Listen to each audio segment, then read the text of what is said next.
Now, can you put a price on a piece of paradise? Well, apparently you can, and it's £126,000. Anyway, that's what's being asked for a small beach hut in a beautiful part of our region.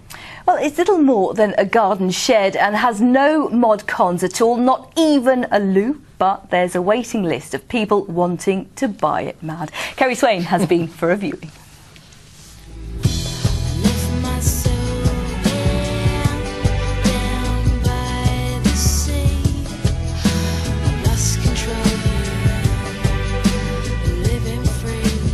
A little green land train is my only means of reaching the beach hut.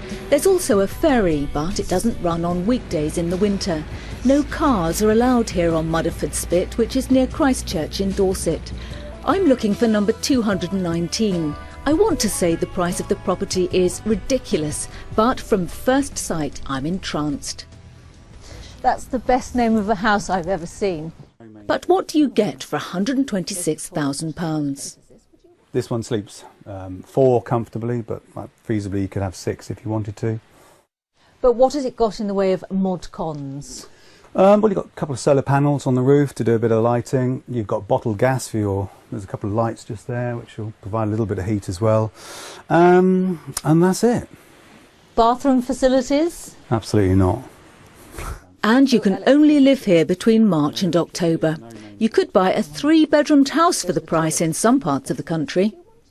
I don't think it's very expensive for the beach huts down here. I mean, there's some that have achieved around about 180,000.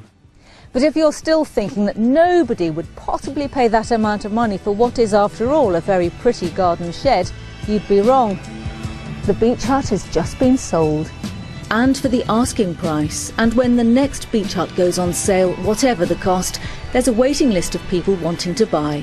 Kerry Swain in Mudeford for Meridian Tonight. £126,000, but the problem for you would be the lack of the loo. Yes, that would be a problem, and also I could think of better ways that I could spend that money. For example, a nice car, maybe a nice property abroad. What would I want to do with a beach hut? And a nice present for me. And of course, Fred, top of my list. You could almost buy Pompey. Yeah, I could buy you Portsmouth, indeed. Well, let's get all the weather details.